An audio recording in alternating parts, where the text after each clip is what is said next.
5, 4, 3, 2, and 1.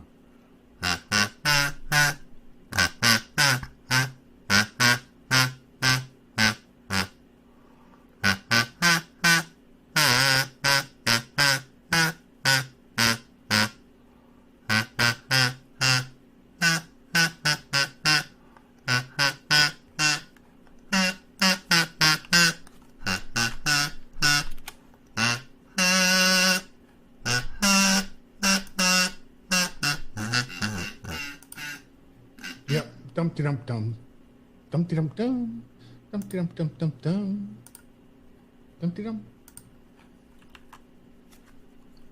Okay. I wanted to hear you riff a bit more. No, I'm done riffing. I'm good. Ha ha. So it's another week.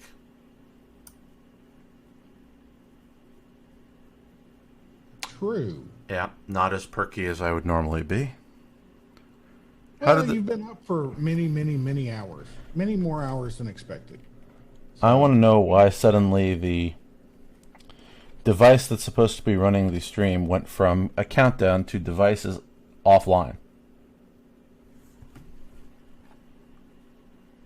That's troublesome.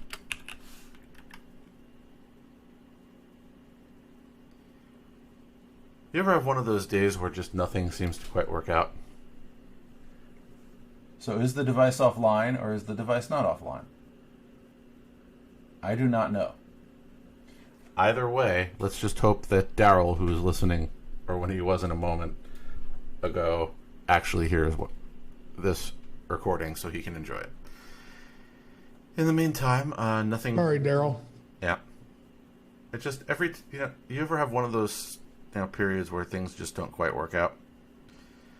I actually tried to buy something to enhance the show. There was this sale on this little device. And I said, okay, I'll invest in it. It's, 50% off. And it didn't show up. And so I contacted Amazon and they said, sorry, it's lost. And we'll essentially cancel the order and you can order a new one. And I said, well, it's $120 more than it was. So they dealt with that to their credit. Then 2 of them showed up when I got back. And so the lost one and the not lost one. And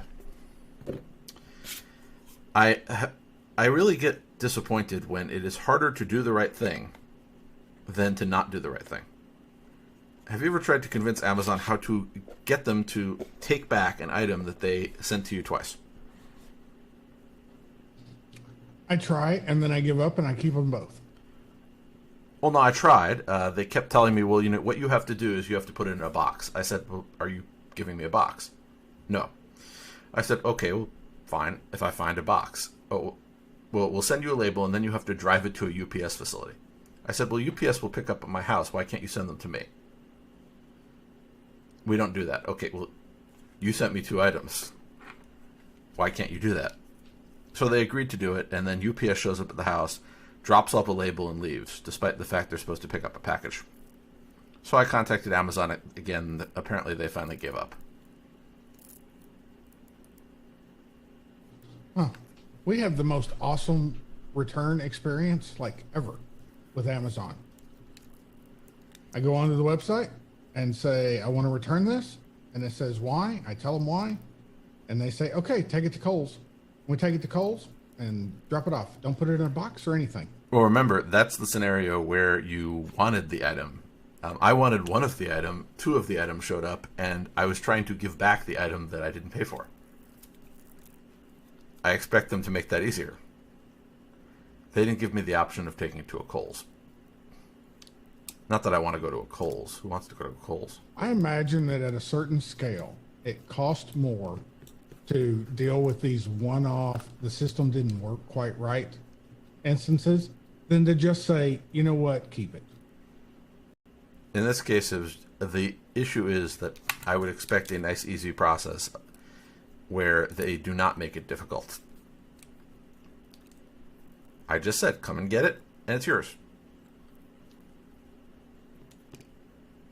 They did not succeed in doing that.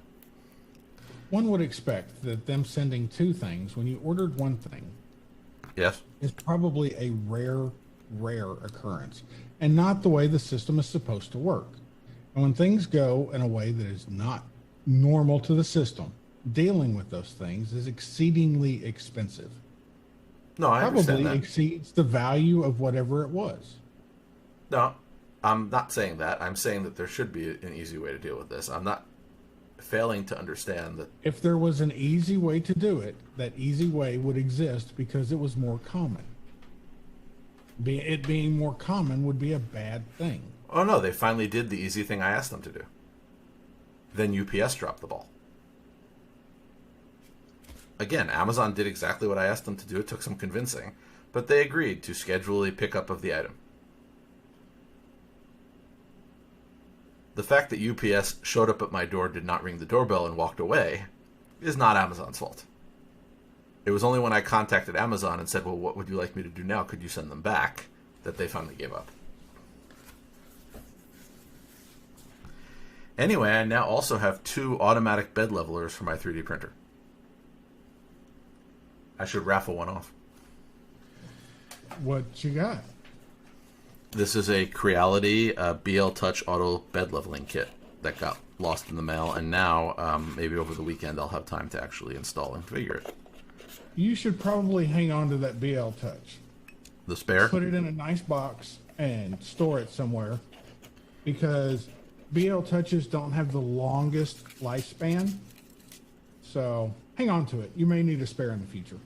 Yeah, I know that the probe does die, according to what I've read on the subject. Either way, the cable. I gathered the cable and the software configuration is the harder part, because you have to run the cable through the wiring loom, and I watched the video. But I am going to just apologize that you hear me always sort of complaining about customer service issues. It's just I'm looking for the ideal experience, and I know it's never going to happen. Most of the time, I do not have a problem. It just, when I have a problem, I feel like they are not learning from their experiences. But anyway, so in other interesting, good, and potentially good news, we have a nice set of articles here. Not quite as long as a few weeks ago when Google I/O was on, but it can't always be a Google I/O week. By the way, Daryl has commented that he has a bed leveler. It is folded sheets of paper. You fold them? Yeah, I normally use them flat. Well, I'm just wondering if Daryl's talking about what he uses to level when his literal bed is not level, or what he does to for automatic bed leveling on a 3D printer. And I still have not mastered 3D printing, but I had the one person who sort of put it into perspective was the person who said, why didn't you just spend more on the printer so you didn't have to spend this much time tinkering with it? But, I like tinkering.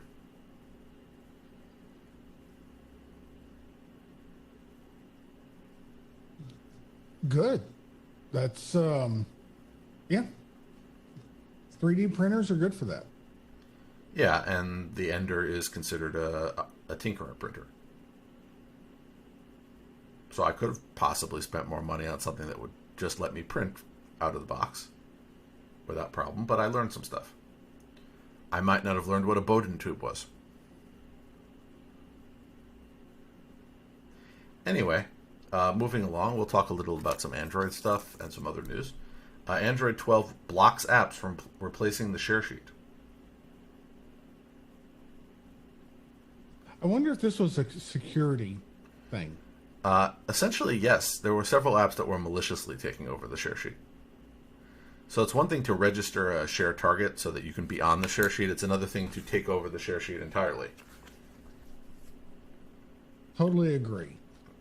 So I think, initially, like a lot of things at Android, Google did say, we're going to let you override anything in the system. I think, there are a few things that they've had to walk back. And to some degree, that's disappointing. But it's not disappointing on the part of Google. I don't consider this an example of them locking up the keys to the garden, which in some cases I would. I think this is more of that is a place where too many people have taken advantage of it in a negative way. That it is a system function that you'd be nervous about letting a third party fully take over. So you can add a target, but you can't take over the functionality that pops it up anymore. If you are a Google TV user, they're preparing to support multiple user profiles. Awesome. Yeah. By the way, Daryl is making comments again. He refuses to share sheets. He uses them to level his bed. He also noted that you buy the Tinkerworthy product to learn and prepare you for the next level. Which is kind of exactly what I did. Now I'm building from scratch a new 3D printer. Yeah. And the experience that I got in trying to get my Tronxy to actually give a good print is invaluable. Now, building a printer from scratch is surprisingly not that difficult. I just think Daryl is being very punny today. But either way, I'm happy because last week I was not at home. This week I'm at home, which means I can maybe take the weekend and fiddle with the printer, install the bed leveling, and the 2 initial prints I did, which are Wise camera mounts, I can mount to fix my camera problems. Assuming I feel up to it after the long week I've had. But anyway, let's see what else we have here. Oh yes, there's an interesting article, Why Apple Doesn't Care That a Quarter of All iPhone Users Eventually Switch to Android. So why don't they care?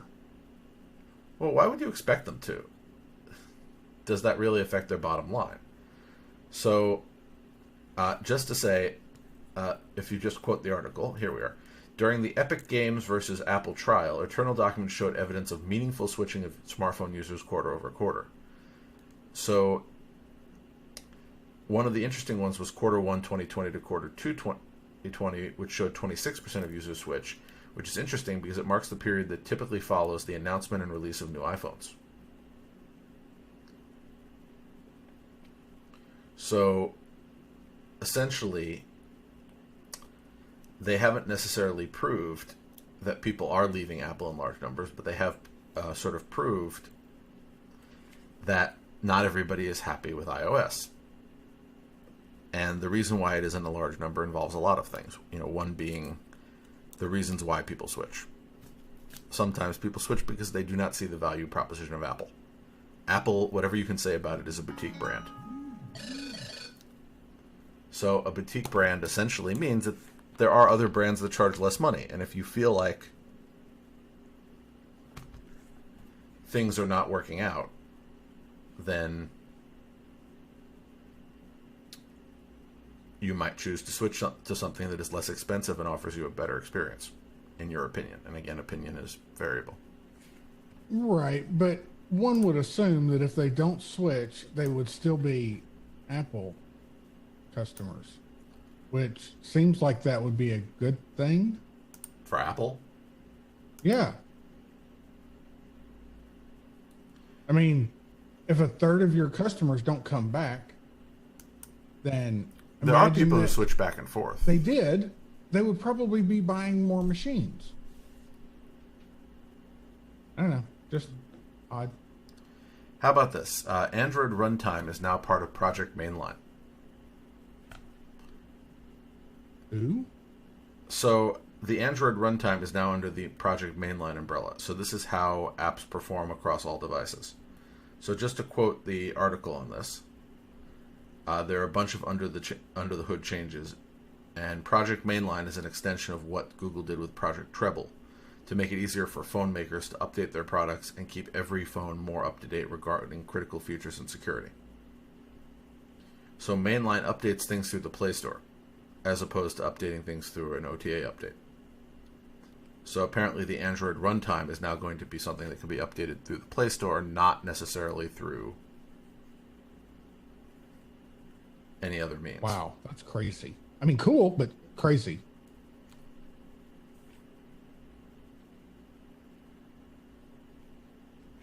Sorry. One of those days where the computer that I'm using to show the articles on the screen just decided to log me out. Fun. Anyway, moving along. So, Google has added a Save to Photos shortcut for Gmail attachments. So you can now go into Gmail and save your photos that are attached directly to your Photos account. See, this is another one of those refinements that one might think, why was this not always an option? But well, the thing is that it's really useful. They're separate products, but it's really good product integration. I get a photo from somebody. Why do I not want to save that photo directly to my photo album? Now the question is whether or not, if you do that, are you taking up the storage space twice? I'm curious. I suspect you are. I would like it if you didn't. I would like it if doing that deleted the attachment and then updated the email where it was stored to just link directly to the version that you're now serving through Photos. That might freak me out a little bit. Well, again, like anything, I think that makes sense. Why do you want to have 2 copies of something? But why would you want saving a thing to modify the thing that it was saved from? It's not. It's pointing at your local copy of a file instead of your other local copy of a file. They could also... You had an email with an attachment. After you save it, you now have an email with a pointer. It has to modify. It would have to modify the original. But they're both, email. in theory, part of your Google storage. They're in the same account. I'm don't disagree with that. So I'm saying, why do I need 2 copies of the same thing in my account? I just want 1. I'm just saying, principle of least surprise. Okay. Speaking of that, just to circle back, there's some great comments in our live chat where Michael has commented, Apple is Gucci and Android is Levi's.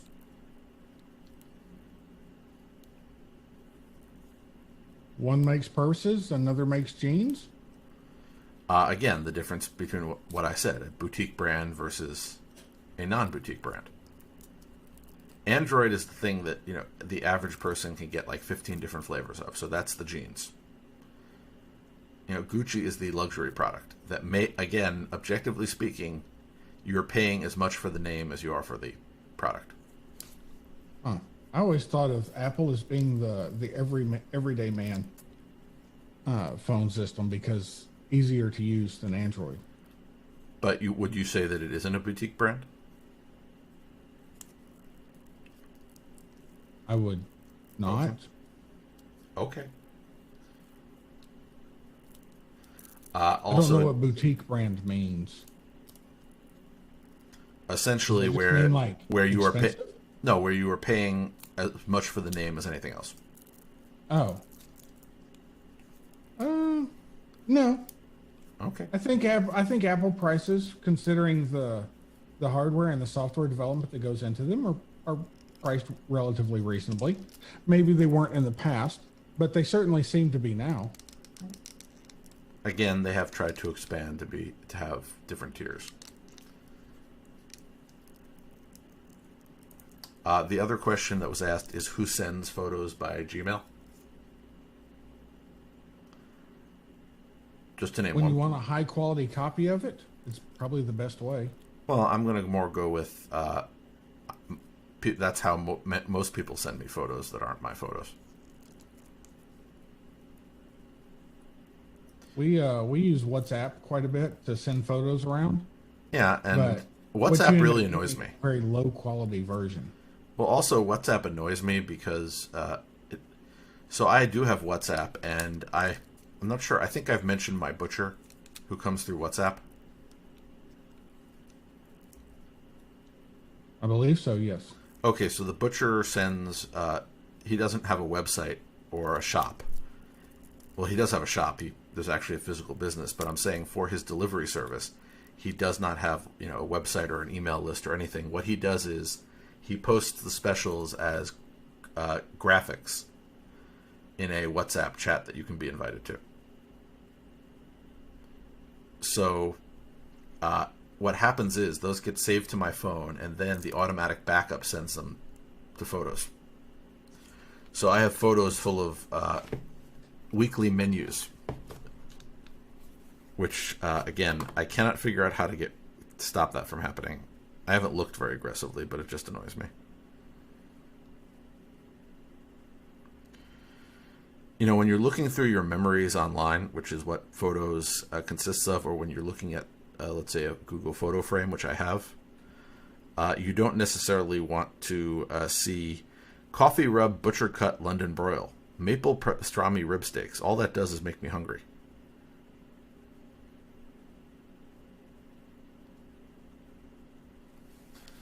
Anyway, small problems.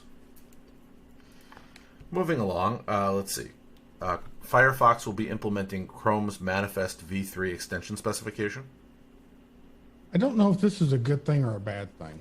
Well, also this week, and I haven't had a chance to try it, I'm a Firefox user, but they apparently did a major refresh that I know people have very mixed feelings about, but I have not gotten it yet. Yes. I don't like the new UI, not one bit. Okay, I know a lot of people haven't, but I have not had a chance to use it, therefore I do not yet have an opinion. So the Manifest v3 specification, they'll diverge from Chrome's implementation, including the new declarative net request API,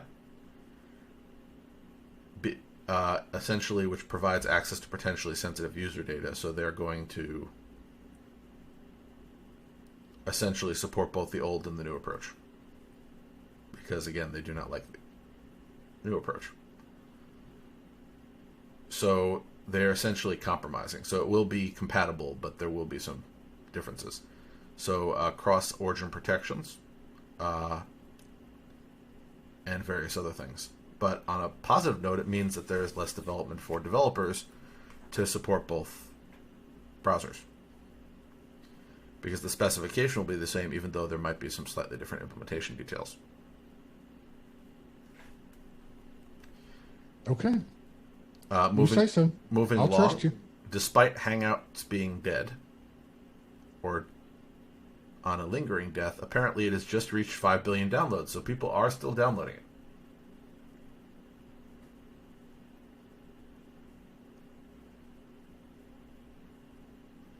I think we have it installed, right? On my phone right now, I don't, because I do. I'm using Google Chat at the moment because I migrated over to that. It's installed on mine. Okay, no, I can install it again. I just figured I ended up installing Chat to try it out, and it seemed to do everything. So effectively, I'm still using the Hangouts network, but I'm using it through their newer app. In other news, apparently someone was issued a DMCA takedown notice for Ubuntu ISOs. So disk images for the Ubuntu operating system, which is indisputably not something that should get a DMCA takedown request, apparently got some from Comcast. This is what happens when automated services go bad. Yeah, I just thought I would sort of mention this because I think it's an example and proof that the DMCA system does not work the way that it's intended. And there's a bunch of reasons for that. Again, automation is one of them. But I think there are a bunch of flaws in how people have implemented the system overall. They make it too easy for malicious behavior. They make it too easy for annoying mistakes, and they make it too hard to actually fix those mistakes. Trying to protect people's intellectual property is not something I object to. It's just when you recognize there's a problem, you might want to actually try to fix it. Yep. Yeah. Court documents disappointingly show that Google intentionally hid their privacy controls. Say it ain't so. Well, no, I would always defend Google, because Google as a company always strikes me as the people who are a bit naive and, just essentially think that they're doing the best thing and get into trouble because of it. Whereas I've always attributed this sort of behavior to Facebook, who's very clearly has a track record of intentionally doing this sort of thing instead of unintentionally. But apparently Google is getting into the period in their lives where I have to ask, are they doing things intentionally or unintentionally? And that's disappointing. Now, to Google's credit, they have pivoted and they have put in a lot more privacy controls. So regardless of whether they did this in the past, they seem to have gotten over that particular period. that doesn't give them a pass. At least I just feel better that they are now better. Okay, cool. And in one of my favorite stories, since and this one I thought you would appreciate because I know you are a fan of Stargate. The city of Vilnius, Lithuania, built a portal to another city, and it looks like a Stargate. Ish. That is straight awesome. Yeah. So So this is basically, there's two round square or round obelisk type things. They have a camera and a round screen, and each one just shows what the other one's camera shows.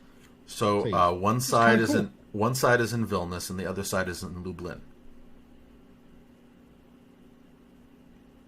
Have you ever been to Lublin? I love this idea. But have you ever been to Lublin, Jerry? I have not. By coincidence, I actually have. I've never been to Vilnius, but I have been to Lublin. I have pictures. Anyway, stories aside, it's interesting that you can do this, and I'd love it if more cities did this. You know, I think this is a really nice and simple piece of art, and it's a nice installation that people can walk past and appreciate. I agree. I love it. We should build one. You start. Build a gigantic donut in your backyard with a screen in it. Okay. Probably not. Well, it is possible Stargate might come back. Amazon did finalize that deal to buy MGM. And if there's anybody who might have the pockets to consider bringing back the Stargate franchise, it would probably be Amazon Studios. I can't say they do it well. Who knows? But that is a distinct possibility. I think more people in the news were worried that they were going to ruin the James Bond franchise.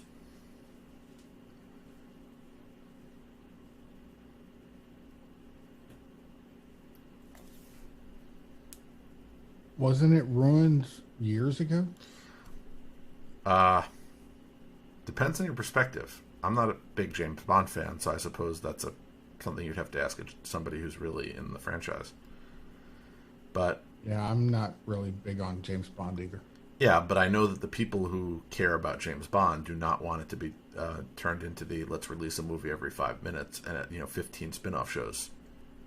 I think they want it to be a more movies every few years type brand. And it's and again, not every company that took over a brand has the best track record.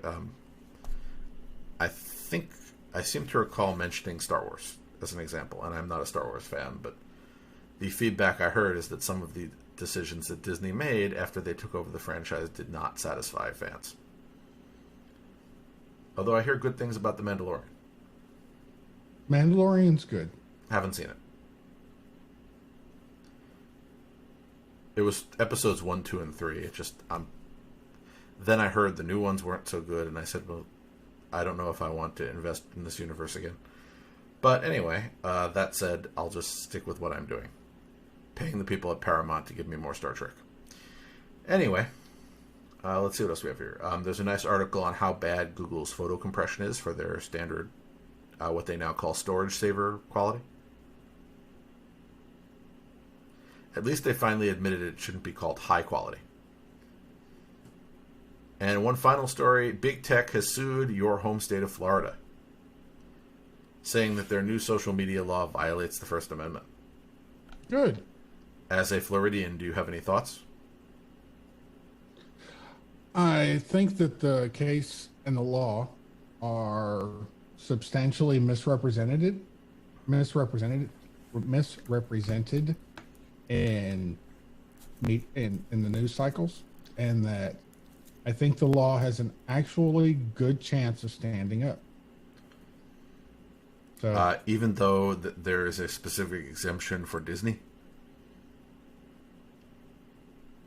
When you have put in an exemption for one specific type of company, that does seem like your law is not necessarily as fair as it could be. Okay. So, just to quote the Ars Technica article, the law restricts the First Amendment rights of a targeted selection of online businesses by having the state of Florida dictate how these businesses must exercise their editorial judgment over the content hosted on their privately owned websites, according to the lawsuit. But it doesn't have a Disney exemption. It has a theme park type exemption. So Universal Disney, and Legoland. Universal, So why are theme parks exempted? because they're a large part of Florida's economy. Yeah, that's why I'm saying it sort of questions the reasoning for a law if you've decided that a bunch of companies are exempted from it, who do represent having large websites, and some of those websites do have this type of content on them, not to the degree of the companies that they're actually targeting.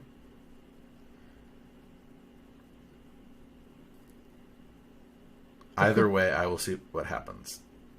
I am not saying that there shouldn't be laws in this area. I am saying that this particular law does seem to be poorly written. As I said, it's misrepresented quite a bit. Yep, and I did read some of the text of it. Interestingly enough, lately I have read a lot of interesting Florida law.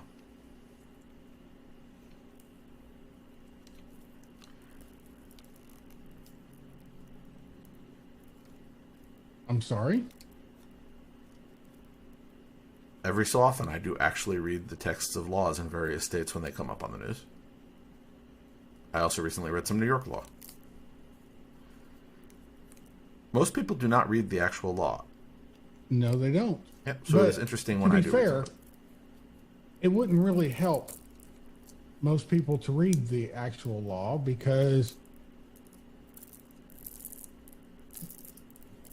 the English, from the way it's been explained to me, is that laws are not written to be interpreted by your layman humans.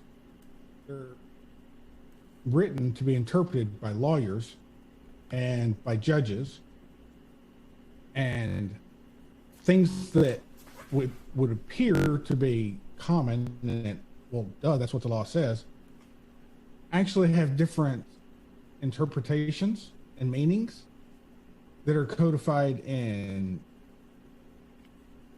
centuries of jurisprudence. So, yeah, I mean, it's always, I absolutely agree. It is always better to go to the source material than to rely on somebody's interpretation of the source material. Oh, I was just looking. I misnoted they interpret it, they filter. I just noted that it doesn't carve out an exemption just for the theme parks themselves. It carves out an exemption for any corporation that owns a theme park, which would include Comcast, since they ultimately, through various divisions, own the Universal parks. So are we saying that the entire NBC Universal family is exempted from any restrictions? Did they do something to prove that? But again, if you look at the text, kind of would make it fun if Facebook came down and opened up a I'd love to see that though. Or just for the amusement, I want Zuckerland to open up. Oh God! No, not just. I want one of these tech people to open up a theme park just for this purpose. Just to sort of make the point that this is completely ridiculous. Yeah. No, I'm saying this exemption. I'm not. I don't necessarily like the law, but I'm saying this exemption proves that some of the people who wrote it didn't legitimately care about the topic that they claim to care about. I disagree. Okay.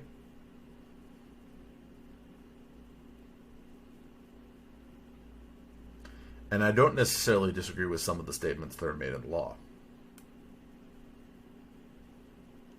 Again, you can have intents that you partially agree with and still think that a law is written poorly. And a lot of laws are. Yeah. I think that's kind of common. I mean, not only laws, but like bills. We don't really pass bills that are pure. Yeah, they and tend to have a lot of riders. And you can agree with 95% of a bill with the general purpose of the bill and still not want it to get passed because of all the riders on it. And I understand that. And then, there's sort of the, what do you mean you're voting against the give all babies candy bill? Pretty much exactly. Yeah. Are you against giving babies candy? No, not are you against giving, do you hate babies? That's where that conversation would go. No, but you know what I mean. I do. You just didn't take it as far as it would be taken. Yeah. By the way, Daryl thinks that Zuckerland would quickly be overrun by advertising. But that would be a ride. South Carolina would be overtaken by what? That Zuckerland would quickly be overrun by advertising. Of course it would. Yeah, but just remember, think of all the interesting things that you could do with your Facebook theme park. For example, you know how when you get to the end of a theme park ride, they often take a picture and try to get you to buy a print? Instead, when you take the picture, it could automatically upload it to your Facebook account for only a small fee. No, it wouldn't. No, there wouldn't be a fee. That would be the thing about Zuckerland, is that for the people that come in, it would be completely free. Oh, it costs money to leave? But there would be facial recognition everywhere so that all the billboards would be targeted to you. Your movements would be tracked throughout. And you mean your movements aren't tracked at Disneyland? Or Disney World, if you're far? You mean an organization that until recently issued you a band for tracking purposes to wear on your arm? Yep. Okay. But they're not tracking you. Anyway. As I said, it's just unbalanced. But I do not want to go to a theme park run by Facebook, but I will have a certain amount of fun speculating what a theme park run by Facebook would be like. And you remember, Amazon might get in on the game also. How about this? They turn an Amazon fulfillment warehouse into a theme park. So not only do you get to have fun, but you get to help the packages go out.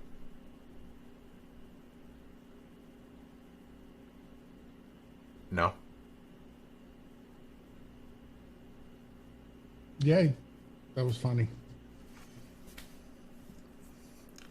Anyway, well, no, if I really wanted to get dark, I could sort of talk about some of the accusations that have happened at Amazon warehouses and talk about that being a theme park. But anyway. So that brings us to the end of our show notes. Now, it's been a fun show, even though, again, some days I have more things to talk about than others. Next week, you get to hear if any of my improvement projects work. The only semi-exciting improvement project that I made was now the light in my hallway. I have two buttons there, and one turns the light on red for night vision, and the other turns on the light at regular color temperatures. So now I can wander in the middle of the night to the bathroom without destroying my night vision. Cool. Not the most exciting home automation improvement, but it satisfied the need. I'm excited.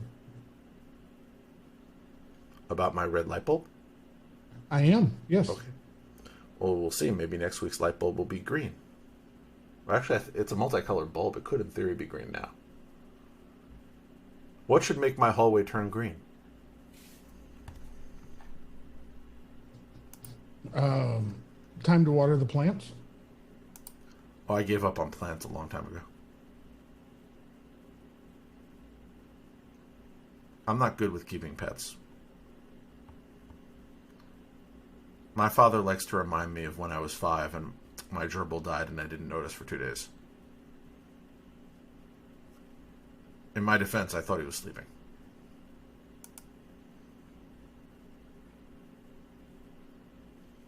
I haven't gotten better since then. Although I have not killed any gerbils since then.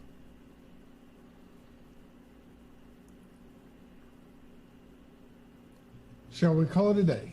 I think when we get to when we've gotten past Zuckerland, Amazon World, and Dead Gerbils, I think it's time for the end of the show. Yep. Now, a very special thanks to our active live YouTube chat, which is always on when we're on. And thanks to our 2 YouTube chatters. That would be Michael and Daryl. We appreciate your presence. Right, Jerry? We do. Yes, and I'm still trying to decide what I should, the next step should be about our possible semi-brand refresh for Techno Buffet.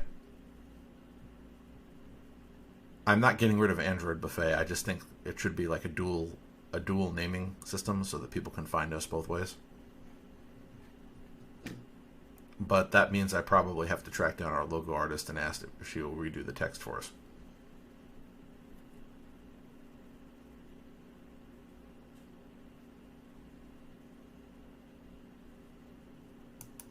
All right. So I will have to get to that at some point. Anyway, until next week.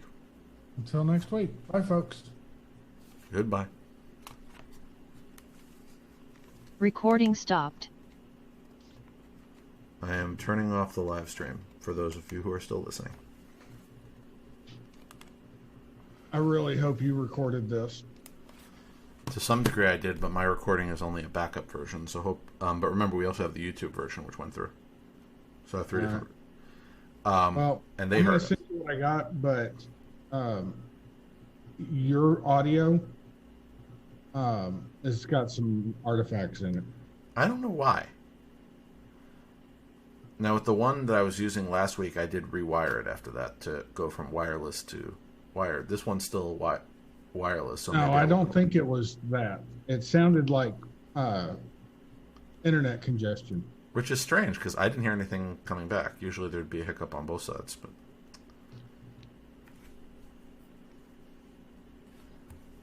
Well, I'll let you listen to it and see what you want to use. I will.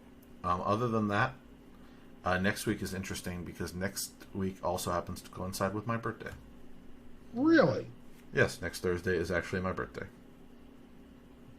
Man, there's a lot of people born in June, early June.